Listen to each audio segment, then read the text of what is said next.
வணக்கம் நேயர்களே. இது ஷர்மிளா டாக்கீஸ். நான் உங்கள் டாக்டர் ஷர்மிளா. எலெக்ஷனுக்கு இன்னும் 1 வருஷம் கூட இல்ல. எல்லா அரசியல் கட்சிகளும் மக்களை சந்திக்கிறதுல இன்னைக்கு பரபரப்பா செயல்பட்டுட்டு இருக்காங்க. ஒரு பக்கம் ஆளும் திமுக ஆட்சி பாத்தீங்கன்னா, உங்களுடன் ஸ்டாலின், ஓரணியல் தமிழ்நாடு அப்படிங்கிற ஒரு பயணத்த அவங்க மேற்கொண்டுகிட்டு இருக்காங்க. இன்னொரு பக்கம் இபிஎஸ் பாத்தீங்கன்னா, களத்துல இறங்கி தமிழகத்தை மீட்போம் அப்படிங்கிற ஒரு பயணத்த ஆரம்பிச்சிருக்கிறாரு. தினம் தினம் பல்வேறு இடங்களுக்கு போய் திமுக அரசின் மீது பல விமர்சனங்களை வந்து வைத்துக் கொண்டிருக்கிறார் அப்படிங்கிறத பார்க்கிறோம். முக்கியமா திமுக ஆட்சியில ஊழல் அதிகமாயிடுச்சு. இந்த ஊழல சரி செய்வோம் அப்படின்லாம் அவர் பேசிக்கிட்டு இருக்காரு. இன்னொரு பக்கம் தன்னை முதலமைச்சர் வேட்பாளர் அப்படின்னு அறிவித்துக் கொண்ட நடிகர் விஜய் அவர்கள் தொடர்ந்து மாநாடு போட்டாரு, போராட்டம் பண்ணாரு. இப்ப மறுபடியும் மதுரையில ஒரு மாநாடு போடப் போறாரு. இந்தா இப்ப வந்துருவாரு, அப்ப வந்துருவாரு, கள அரசியலுக்கு வரப்போறாரு, அவரும் வந்து ரோட் ஷோஸ் பண்ண போறாரு அப்படின்னு ஏகப்பட்ட விஷயங்கள வந்து தாவேகாவினர் பேசிக்கிட்டு இருக்காங்க. விஜய் வந்து என்ன சொல்றாருன்னா, நான் ஆட்சிக்கு வந்தா நான் ஒரு நல்லாட்சி அமைப்பேன் அப்படின்னு கொஞ்சம் கூட அரசியல் புரிதல் இல்லாம அவர் பேசிக்கிட்டு இருக்காரு ஒரு பக்கம். இந்த நல்லாட்சி அமைப்போம், நல்லாட்சி அமைப்போம் அப்படின்னு எதிர்க்கட்சியில இருக்கக்கூடிய தலைவர்கள் இபிஎஸ் ஆகட்டும், விஜய் ஆகட்டும், இவங்கெல்லாம் பேசுறாங்கல்ல. இந்த நல்லாட்சி அப்படின்னா என்ன அப்படிங்கிறத ரொம்ப தெளிவாக ஹிந்துஸ்தான் டைம்ஸ்ல நேத்து வந்த ஒரு ஆர்டிகிள் வெளிப்படுத்தி இருக்கிறது. இதுல குறிப்பா தமிழ்நாடு மாடல் அப்படிங்கிற கவர்னன்ஸ மத்த மாநிலங்கள்ல இருக்கக்கூடிய மாடல்களோட கம்பேர் பண்ணி ஏன் தமிழ்நாடு மாடல் சிறந்தது? ஏன் இதை மற்ற மாநிலங்கள் பின்பற்ற வேண்டும் அப்படிங்கிற ஒரு விஷயத்த சொல்லியிருக்கிறாங்க. இந்த கட்டுரையை எழுதினவர் பிரமித் பட்டாச்சார்யா அப்படிங்கிற ஒரு ஜேர்னலிஸ்ட். ரொம்ப அழகா இந்த 75 ஆண்டுகள்ல இந்தியா சுதந்திரம் பெற்றதுக்கு அப்புறம் வெவ்வேறு மாநிலங்களுடைய வளர்ச்சி எப்படி இருக்குது அப்படிங்கறத ஒரு கம்பேரட்டிவ் அனாலிசிஸா ரொம்ப பிராக்டிகலா நடுநிலையா இவர் பண்ணியிருக்கிறாரு அப்படிங்கறத நம்ம பார்க்க முடியுது. 1947ல சுதந்திரம் வாங்கினதுக்கு அப்புறம் அன்னைக்கு இருந்த தலைவர்கள் முன்னால ஒரு பெரிய சேலஞ்ச் இருந்தது. என்ன முறையில் இந்தியாவை நாம வழி நடத்த போறோம்? இத ஒரு ஜனநாயக நாடா நாம வழி நடத்த போறோமா? இல்ல ஒரு சர்வாதிகார போக்கோட நாம வழி நடத்த போறோமா? அப்படிங்கிற ஏகப்பட்ட கேள்விகள் இருந்தது. அன்னைக்கு இருந்த தலைவர்கள் எல்லாரும் சேர்ந்து மொழிவாரி மாநிலங்களாக இத பிரிச்சு, இங்க இருக்கக்கூடிய மக்கள் பல்வேறு மொழிகள் பேசுறாங்க, பல்வேறு கலாச்சாரங்களை பின்பற்றாங்க, பல்வேறு மதங்களை பின்பற்றக்கூடியவர்கள்லாம் இருக்கிறாங்க.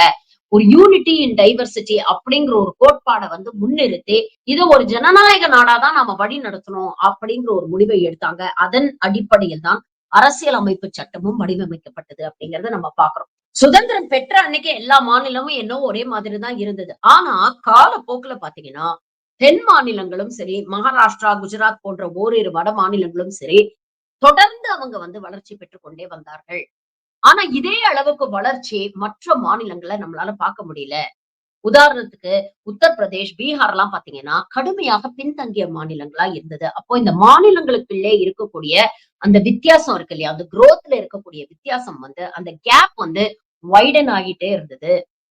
இந்த கடந்த 10 ஆண்டு பிஜேபி ஆட்சியில இந்த வேற்றுமை இன்னும் அதிகமாயிருக்கு அப்படிங்கிற ஒரு விஷயத்த அவர் சொல்றாரு. அப்ப ஏன் இந்த வேற்றுமை வந்திருக்கு? இதற்கான காரணம் என்ன? இதை ஆண்ட அரசுகள் வந்து ஆராய்ஞ்சு பார்த்திருக்கணும். அதுவும் குறிப்பாக காங்கிரஸ் ஆட்சி காலத்து முடிஞ்சு பிஜேபி ஆட்சி காலத்துல இந்த வேற்றுமை இன்னும் அதிகரிச்சிருக்கு அப்படிங்கும் பொழுது, நியாயமா பார்த்தா இங்க இருக்கக்கூடிய பிரதமரும் சரி, உள்துறை அமைச்சரும் சரி, நிதி அமைச்சரும் சரி, இதற்கான காரணங்கள் என்ன? யூபி ஏன் தமிழ்நாடு இல்ல மகாராஷ்டிரா மாரி ஒரு வளர்ச்சிய காட்ட மாட்டேங்குது? அப்படி தமிழ்நாடோ, மகாராஷ்டிராவோ, குஜராத்தோ என்ன செய்யுதோ, அதை ஏன் யூபி செய்ய தவறியது? ஏன் அதனால செய்ய முடியல? இது போன்ற காரணங்கள் எல்லாம் ஆராய்ச்சி பண்ணி, அதற்கான பாலிசிஸ வடிவமைச்சிருந்தா, இந்த கேப்ப ஓரளவுக்கு பிரிட்ஜ் பண்ணியிருக்கலாம். ஆனா இந்த அரசாங்கம் அம்ரித் காலு பாருங்க, நம்ம உலகத்தின் மிகப்பெரிய 4வது மிகப்பெரிய பொருளாதாரம் ஆயிட்டோம். விக்சித் பாரத்தா மாறப் போறோம் அப்படிங்கிற பிஆர் ஒர்க்ல தான் அதிகம் வந்து கான்சன்ட்ரேட் பண்ணாங்களே தவிர, உண்மையிலேயே இந்தியாவுல ஒரு ஒருங்கிணைந்த வளர்ச்சி இருக்குதா? பணக்காரங்க பணக்காரங்க ஆயிட்டே போறாங்களே, ஏழைங்க ஏழைங்களா ஆயிட்டே போறாங்களே, இந்த கேப்ப எப்படி பிரிட்ஜ் பண்றது? இந்த மாநிலங்களுக்குள்ளே இருக்கக்கூடிய வளர்ச்சியிலேயே இவ்வளவு குறைகள் இருக்குதே! இவ்வளவு மாநிலங்கள் பின்தங்கி இருக்குதே! இத நாம எப்படி முன்னேத்தி முன்னேறிய மாநிலங்கள் அளவுக்கு கொண்டு வரது? இத பத்தி எல்லாம் அவங்க தீவிரமா ஆலோசனை பண்ணதா தெரியல. ஆனா, இந்த ஆர்டிக்கிள்ல அவர் பல எக்கானமிஸ்ட்ஸ மென்ஷன் பண்றாரு. அவர் சொல்லக்கூடிய எல்லா எக்கானமிஸ்ட்ஸும் அரவிந்த் சுப்ரமணியம்ல ஆரம்பிச்சு ஆஷிஷ் தேவன் வரைக்கும். அவர் சொல்லக்கூடிய எல்லா எக்கானமிஸ்ட்ஸும் காமனா ஒரு விஷயத்த தொடர்ந்து வலியுறுத்துறாங்க. அதாவது இந்தியா முழுக்க ஒரு மாடல் ஆஃப் டெவலப்மென்ட், ஒரு மாடல் ஆஃப் குரோத்த வந்து அடாப்ட் பண்ணணும்னா, அது தமிழ்நாடு மாடலாகத்தான் இருக்கும் அப்படிங்கிற ஒரு விஷயத்த சொல்றாங்க. இதற்கான காரணமும் அவங்க என்ன சொல்றாங்க அப்படின்னு பார்த்தீங்கன்னா, தமிழ்நாடு மாடல நீங்க ஒரு மகாராஷ்டிரா மாடலோ, கேரளா மாடலோ, இல்ல குஜராத் மாடலோ, ஹரியானா மாடலோ இதோட நீங்க கம்பேர் பண்ணி பார்த்தீங்கன்னா, இந்த எல்லா மாடல விட தமிழ்நாடு ஒரு ஆஸ்பெக்ட்ல ரொம்ப யூனிக்கா இருக்கு. அதுதான் ஒருங்கிணைந்த ஒரு வளர்ச்சி. எல்லா செக்டார்லயுமே தமிழ்நாடு வளர்ச்சியா இருக்கு. நீங்க மேனுஃபேக்சரிங் எடுத்துக்கிட்டீங்கன்னா, கிட்டத்தட்ட இன்னைக்கு மேனுஃபேக்சரிங் செக்டார் வந்து தமிழ்நாடுடைய எக்கனாமிக் அவுட்புட்ல கிட்டத்தட்ட 25% மேனுஃபேக்சரிங் செக்டார் கான்ட்ரிபியூட் பண்ணுது. ஹைலி இண்டஸ்ட்ரியலைஸ்டு ஸ்டேட்டா தமிழ்நாடு மாறிக்கிட்டு இருக்கு. இங்க புது புது இன்வெஸ்டர்ஸ்க்கு அரசாங்கம் அவங்க கைய பிடிச்சு அவங்கள வழி நடத்துது. அவங்களுக்கான சலுகைகள் கொடுத்தது. அது மூலமாக நிறைய வேலை வாய்ப்புகளை உருவாக்குது. இது மட்டும் இல்ல, நீங்க மத்த மாநிலங்களோட கம்பேர் பண்ணி பார்த்தீங்கன்னா, மகாராஷ்டிராவை பொறுத்தவரைக்கும் நல்ல இண்டஸ்ட்ரியலைஸ் ஸ்டேட்டா இருக்கு. ஆனா எஜுகேஷன், ஹெல்த் கேர் அப்படின்னு வரும்பொழுது மகாராஷ்டிரா பின்தங்கியது. குஜராத்தோட நீங்க கம்பேர் பண்ணி பார்த்தீங்கன்னா, நல்ல இண்டஸ்ட்ரியலைஸ் ஸ்டேட்டா இருக்கு. ஆனா ஹியூமன் டெவலப்மென்டல் இண்டிசஸ்ல எடுத்துக்கும் போது குஜராத் பின்தங்கிடுது. கேரளாவை எடுத்துக்கிட்டீங்கன்னா, ஹியூமன் டெவலப்மென்டல் இண்டிசஸ்ல வந்து கேரளா நல்லா பெர்ஃபார்ம் பண்ணாலும், இண்டஸ்ட்ரீஸ் மேனுஃபேக்சரிங் அப்படின்னு பார்க்கும்பொழுது கேரளா பின்தங்கி இருக்கு. ஆனா தமிழ்நாடுங்கிற ஒரு மாநிலம் மட்டும் தான் இந்த எல்லா துறைகள்லயும் கன்சிஸ்டன்டான ஒரு குரோத்த காமிக்குது. இதற்கான கிரெடிட் வெறும் திமுக அரசுக்கு மட்டும் தான் போகுமான்னு பாத்தீங்கன்னா இல்ல. இதற்கான கிரெடிட் இங்கே ஆண்ட இரு பெரும் திராவிட கட்சிகளையும் சேரும். பேரறிஞர் அண்ணா ஆகட்டும், முத்தமிழறிஞர் டாக்டர் கலைஞர் ஆகட்டும், டாக்டர் எம்ஜிஆர் ஆகட்டும், டாக்டர் ஜெயலலிதா ஆகட்டும், எல்லாருக்குமே அவங்களுடைய கான்ட்ரிபியூஷன் இந்த சக்சஸ்ல இருக்கு. அத நாம யாருமே மறுக்க முடியாது. ஜெயலலிதாவுடைய மறைவுக்கு அப்புறம் இதுல பெரிய கான்ட்ரிபியூஷன் எடப்பாடி கிட்ட இருந்து வந்ததா அப்படின்னு கேட்டீங்கன்னா இல்ல. ஆனா இப்ப இருக்கக்கூடிய முதலமைச்சர் ஸ்டாலின் அவர்கள் அண்ணா, கலைஞர், எம்ஜிஆர், ஜெயலலிதா அவங்க ஃபாலோ பண்ண அந்த ஃபார்முலாஸ தொடர்ந்து அடாப்ட் பண்ணி, அதே வழியில தான் இந்த அரச நடத்திட்டு இருக்கிறாரு அப்படிங்கிற ஒரு விஷயத்தையும் அவங்க மென்ஷன் பண்றாங்க. அப்போ இந்த சக்சஸுக்கான காரணம் என்ன? அப்படின்னு கேட்டா, அந்த சக்சஸுக்கான காரணம் இங்கே இருக்கக்கூடிய திராவிடியன் ஐடியாலஜி கருத்தியல் அப்படிங்கிற ஒரு விஷயத்த சொல்றாரு. ஆரம்பத்துல இருந்து தமிழ்நாட்டுல இருக்கக்கூடிய பல்வேறு தலைவர்கள், அவங்க அரசியல் தலைவர்களா இருந்தாலும் சரி, இல்ல சமூக ரீதியாக மாற்றத்தை கொண்டு வரணும் அப்படின்னு பெரியார் போன்ற தலைவர்களா இருந்தாலும் சரி, எல்லாருமே வலியுறுத்தினது இங்க இருக்கக்கூடிய இந்த சாதிய கட்டமைப்பை நாம ஒழிச்சு கட்டணும். எல்லாருக்கும் எல்லாமும் போய் சேரணும். எல்லாருக்குமான ஈக்குவல் ஆப்பர்ச்சுனிட்டீஸ் ரெப்ரசன்டேஷன் கிடைக்கணும். அப்படிங்கிற அடிப்படையில தான் இங்க இருக்கக்கூடிய அரசியல் கட்சிகளும் இயங்கின. பெரியார் சமூக ரீதியாக என்னென்ன மாற்றங்கள் கொண்டு வரணும்னு நினைச்சாரோ, அதற்கான அரசியல் வடிவம் கொடுத்தது இரு பெரும் திராவிட கட்சிகள். அப்போ எல்லா மக்களையும் சமமா மதிக்கணும். எல்லா மக்களையும் சமமா ட்ரீட் பண்ணணும். எல்லாருக்கும் சமமான ஆப்பர்ச்சுனிட்டீஸ் கிடைக்கணும்னா, முதல்ல இங்க இருக்கக்கூடிய மனித வளத்தை மேம்படுத்தணும் அப்படிங்கிற முடிவுக்கு வந்து கல்வியை மேம்படுத்துனாங்க. சுகாதாரத்தை மேம்படுத்துனாங்க. இதெல்லாம் over a period of 60 years நடந்திருக்கு. பல்வேறு தலைவர்களுடைய முயற்சிகள்னால நடந்திருக்கு. ஆரம்ப கல்வியில ஆரம்பிச்சு இன்னைக்கு ஆராய்ச்சி கல்வி வரைக்கும் ஒரு சிறந்த கட்டமைப்பை ஏற்படுத்தி வச்சிருக்கோம். பிரைமரி ஹெல்த் சென்டர்ஸ்ல ஆரம்பிச்சு இன்னைக்கு மல்டி ஸ்பெஷாலிட்டி ஹாஸ்பிட்டல்ஸ் வரைக்கும் ஒரு சிறந்த கட்டமைப்பை தமிழ்நாடு ஏற்படுத்தி வச்சிருக்கு. அது மூலமாக இங்க இருக்கக்கூடிய டீமோகிராபிக் டிவிடெண்ட் அப்படின்னு சொல்றோம்ல, அதாவது ஹியூமன் ரிசோர்சஸ் இங்க இருக்கக்கூடிய மக்கள் அவங்களுடைய கல்வி தரத்தை உயர்த்திருக்கோம். அவங்களுடைய சுகாதாரத்தை மேம்படுத்திருக்கோம். இது மூலமாக ஒரு எஃபெக்டிவ் ஒர்க் ஃபோர்ஸ நம்மளால கிரியேட் பண்ண முடிஞ்சது. இந்த எஃபெக்டிவ் ஒர்க் ஃபோர்ஸ் இங்க இருக்கிறதுனாலதான், இங்க அமைதியான ஒரு சூழல் இருக்கிறதுனாலதான், இங்க இருக்கக்கூடிய மக்கள் ஜாதி, மதம், பேதம் இது எல்லாத்தையும் தாண்டி ஒற்றுமையா வாழக்கூடிய ஒரு நல்ல சூழ்நிலை இருக்கிறதுனாலதான் வெளிநாடுல இருந்து வரக்கூடியவங்க இங்க வந்து இன்வெஸ்ட் பண்றாங்க.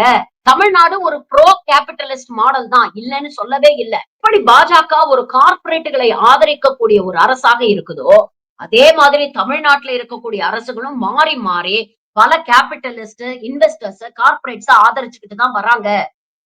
ஆனா இந்த 2 மாடலுக்கும் ஒரு வித்தியாசம் இருக்கு. அவன் என்ன நினைக்கிறான்? கார்ப்பரேட்டுகளுக்கு எல்லா வசதியும் செஞ்சு குடுத்தான். அவன் ஆட்டோமேட்டிக்கா சம்பாதிச்சு அவனுடைய லாபத்துல கீழ இருக்கிறவங்களுக்கு ஒரு பங்கு கொடுப்பான். அது மூலமா அவங்க வளருவாங்க அப்படின்னு நினைக்கிறாங்க. அததான் top down trickle down model அப்படின்னு சொல்றாங்க. இதுதான் குஜராத் மாடல். ஆனா தமிழ்நாட்டுல இருக்கக்கூடிய அரசியல் தலைவர்கள் என்ன நினைக்கிறாங்க அப்படின்னு பாத்தீங்கன்னா, நம்ம கிட்ட இருக்கக்கூடிய மக்களுடைய தரத்தை நாம உயர்த்தணும்னா, கல்வி, சுகாதாரம் இதெல்லாம் குடுத்து அவங்கள ஒரு ப்ரொடக்டிவ் ஒர்க் ஃபோர்ஸா நாம மாத்தணும்னா, நம்மள தேடி கார்ப்பரேட்டுகள் வருவாங்க. அப்படி வரும்பொழுது 2 பேருக்குமே அது பெனிஃபிட்டா இருக்கும். ஒரு கார்ப்பரேட் இங்க வந்து இன்வெஸ்ட் பண்றான்னா அவனுக்கு லாபத்துக்கு லாபமும் கிடைக்கும். இங்க இருக்கக்கூடிய மக்களுக்கான தேவைகள், அவங்களுடைய வாழ்வாதாரம், அவங்களுடைய வருமானத்துக்கும் நாம வழி ஏற்படுத்தி கொடுப்போம். அதனாலதான் இங்க பாத்தீங்கன்னா, இந்த உழைப்பை சுரண்டக்கூடிய ஒரு விஷயம் வந்து தமிழ்நாட்டுல மிகவும் குறைவாக நடக்குது. மற்ற மாநிலங்கள கம்பேர் பண்ணும் பொழுது. உழைப்புக்கேத்த ஊதியம் வேணும் அப்படின்னு சொல்லி போராடக்கூடிய எத்தனையோ மக்கள இங்க நம்ம பார்க்கிறோம். கம்யூனிஸ்ட் போன்ற அரசியல் கட்சிகள் வந்து நின்னு அவங்க கூட போராடுறாங்க. ஏன்னா, dignity of labour, value of labour அப்படிங்கிற ஒரு விஷயத்த தமிழ்நாடு ரெகக்னைஸ் பண்ணுது. இதுதான் ஒட்டுமொத்த இந்தியாவிலயும் அடாப்ட் பண்ணக்கூடிய ஒவ்வொரு மாநிலமும் பின்பற்றக்கூடிய ஒரு சிறந்த மாடலாக இருக்கும். ஆனா, இத அவ்வளவு சீக்கிரமா மற்ற மாநிலங்கள்ல நடைமுறைப்படுத்த முடியுமா? அப்படின்னு ஒரு கேள்வி கேட்டோம்னா, அது அவ்வளவு சுலபம் இல்ல. அப்படிங்கிற ஒரு விஷயத்த சொல்றாரு. அதற்கான முக்கியமான காரணம் என்ன சொல்றாரு அப்படின்னு பார்த்தீங்கன்னா, தமிழ்நாட்டுடைய டெமோகிராஃபி நீங்க எடுத்துக்கிட்டீங்கன்னா, உயர் சாதி வகுப்பினர் வெறும் 3% தான் இருக்கிறாங்க. மீதி 97% பார்த்தீங்கன்னா, இடைநிலை சமூகத்தைச் சேர்ந்தவர்கள், பிற்படுத்தப்பட்ட மக்கள், பட்டியலின சமூகத்தைச் சேர்ந்தவங்க அதிகம் பேர் இருக்கிறாங்க. அதனால இங்க ஈஸியா சோசியலிஸ்டிக் ரிஃபார்ம்ஸ், இன்க்ளூசிவ் ரிஃபார்ம்ஸ கொண்டு வர முடியுது. ஏன்னா இங்க இருக்கக்கூடிய இருபெரும் திராவிட கட்சிகளும் அந்த சித்தாந்தத்தோட அலைன் பண்ணி தான் வேலை செய்றாங்க. அதனால இந்த தமிழ்நாடு மாடல மற்ற மாநிலங்கள்ல ரெப்ளிகேட் பண்ணணும்னா, அது அவ்வளவு சுலபமான விஷயம் இல்ல. உதாரணத்துக்கு உத்தரப்பிரதேஷ் எடுத்துக்கிட்டீங்கன்னா, உத்தரப்பிரதேஷோட பாப்புலேஷன்ல கிட்டத்தட்ட 20, 25% பேர் உயர் வகுப்பைச் சேர்ந்தவர்கள். அவங்க என்ன நினைக்கிறாங்களோ, அவங்களுடைய சித்தாந்தம் என்னவோ, அதுதான் அரசியல் ரீதியாகவும் நடைமுறைப்படுத்தப்படுது. அப்ப இடைநிலை சமூகங்களுக்கோ, பட்டியலின சமூக மக்களுக்கோ, அங்க போதுமான ரெப்ரசன்டேஷனோ, வாய்ஸோ இல்ல.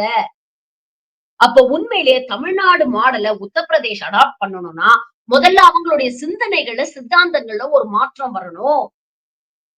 அந்த மாற்றம் வந்து எல்லோருக்குமான ஒருங்கிணைந்த வளர்ச்சி வரணும் அப்படின்னு நினைச்சாதான் இந்த மாடல அங்க ரெப்ளிகேட் பண்ண முடியும். வெறும் வாயளவுல சப்கா சாத் சப்கா விகாஸ்னு மேடை மேடையா பேசுனது மட்டும் பத்தாது. இதை நடைமுறைப்படுத்தக்கூடிய அந்த சிந்தனை அங்க இருக்கக்கூடிய அரசியல்வாதிகளுக்கு வரணும் அப்படின்னு சொல்லி அந்த கட்டுரையை முடிக்கிறாரு. இதத்தான் நம்ம காலங்காலமா சொல்லிக்கிட்டு இருக்கோம். தமிழ்நாட்டுல இருக்கிறவங்க வேலை வாய்ப்பை தேடி, பொருளாதாரத்தை தேடி அடுத்த லெவலுக்கு நாம உயரணும்னு நினைச்சு இங்க இருந்து அமெரிக்கா, துபாய் அப்படின்னு கிளம்பி போயிட்டு இருக்காங்க. ஆனா இந்தியாவுல வட மாநிலத்தை சேர்ந்தவர்களுக்கு அமெரிக்கா, துபாய்னா அது தமிழ்நாடு தான். நாம எப்படி இங்க இருந்து கிளம்பி வெளிநாடுகளுக்கு போறோமோ, அந்த மாரி மற்ற மாநிலங்கள்ல இருந்து கிளம்பி வாழ்க்கைய தேடி தமிழ்நாட்டுக்கு வந்துட்டு இருக்காங்க. அப்படி இங்க இருக்கக்கூடிய மக்களுக்கு மட்டும் இல்லாம, வெளி மாநிலங்கள்ல இருந்து வரக்கூடிய மக்களுக்கு கூட தமிழ்நாடு ஆதரவு கரம் நீட்டுகிறது. ஒரு வாழ்க்கைய அமைச்சு குடுக்குது. இதை எல்லாத்தையும் சீர்குலைக்கணும் அப்படின்னு நினைக்கிறது தான் சங்கி கூட்டம். அவங்களால இத டைஜஸ்ட் பண்ணவே முடியல. அரசு கொடுக்கக்கூடிய அதிகாரப்பூர்வ தரவுகள நீங்க எடுத்துக்கிட்டீங்கன்னா, மற்ற மாநிலங்களை குறிப்பாக பாஜக ஆளக்கூடிய மாநிலங்கள நீங்க கம்பேர் பண்ணும்போது, தமிழ்நாடு சும்மா கம்பீரமா கெத்தா முன்னாடி நிக்குது. இத எப்படி அவங்களால மூடி மறைக்க முடியும்? அதனாலதான் பொய்கள், பித்தலாட்டங்கள், வதந்திகள், பொய் செய்திகள் இதெல்லாம் பரப்பி தமிழ்நாட்டுக்கு களங்க ஏற்படுத்த முயற்சி பண்றாங்க. இவங்களால நேரடியா வந்து இவங்களோட சித்தாந்தத்த சொல்லி, இங்க மக்கள் கிட்ட ஓட்டு வாங்க முடியாது அப்படிங்கிறது இவங்களுக்கு நல்லாவே தெரியும். நேத்து சமூக வலைதளங்கள்ல ஒரு வீடியோ வைரல் ஆச்சு. பாஜகவுடைய ஒரு தொண்டர் மாநில தலைவர் நயினார் நாகேந்திரன்ட்ட சொல்றாரு. ஐயா வீடு வீடா ஓட்டு கேட்டு போறோம். போற இடத்துல எல்லாம் மக்கள் என்ன சொல்றாங்க? ஐயா உங்களுக்கு பசிக்குதா? ஒரு வாய் சோறு போடுறோம். ஆனா ஓட்டு மட்டும் பிஜேபிக்கு போட மாட்டோம் அப்படின்னு தெளிவா மக்கள் சொல்றாங்க. அப்படிங்கிற விஷயத்த அவர் பதிவு பண்றாரு. இதுதாங்க தமிழ்நாடு. அதனாலதான் இந்த சங்கி கூட்டத்துக்கு தமிழ் மக்கள் கிட்ட ஓட்டு கேட்கறதுக்கு திராவிட முகமூடி தேவைப்படுது. அப்படிப்பட்ட திராவிட முகமூடி தான் இபிஎஸ், விஜய் போன்றவர்கள். திராவிடம் தான் என் கொள்கை அப்படிங்கிற முகமூடிய போட்டுக்கிட்டு இன்னைக்கு விஜய் களத்துல வந்து நிக்கிறாரு. என்னுடைய கருத்தியல் எதிரி பாஜக அப்படின்னு சொல்றாரு. ஆனா பாஜகவை தீவிரமா விமர்சனம் பண்ணி என்னைக்காவது பார்த்திருக்கீங்களா? அதே மாதிரி பாஜகவுடைய மற்றொரு முகமூடி தான் இபிஎஸ். இபிஎஸ் விஜய் விமர்சனம் பண்ணி என்னைக்காவது பார்த்திருக்கீங்களா? இபிஎஸ் ஒரு படிக்கு மேல விஜயை யாரும் விமர்சனம் பண்ணாதீங்க அப்படின்னு கட்சியில இருக்கிற நிர்வாகிகளுக்கும் உத்தரவு போட்டிருக்கிறார். அப்போ இதெல்லாம் யாரு? இந்த சங்கி கூட்டமும் சரி, இந்த சங்கிகளுக்கு முகமூடியா பயன்படக்கூடிய இந்த திராவிட துரோகிகளும் சரி, இவங்க எல்லாரும் சேர்ந்து ஒரே குட்டையில ஊர்ன மட்டைங்க. நேரடியா இங்க வந்து ஓட்டு கேட்க துப்பு இல்லாம, திராணி இல்லாம தான் இந்த திராவிட முகமூடிகள போட்டுட்டு வந்து ஓட்டு கேட்கறாங்க. நல்லா பேசுற தலைவர்கள் நிறைய பேர் வருவாங்க. நிறைய பேரை நீங்க தினம் தினம் பாப்பீங்க எலெக்ஷன் நெருங்க நெருங்க. ஆனா நல்லது பேசக்கூடிய தலைவர்கள் யாரு அப்படிங்கிறத யோசிச்சு பார்த்து ஓட்டு போடணும். அந்த தெளிவு தமிழ்நாட்டு மக்கள் கிட்ட இருக்கு அப்படிங்கிற நம்பிக்கை எனக்கு இருக்கிறதுனாலதான் இந்த விஷயத்த மறுபடியும் பதிவு பண்றேன்.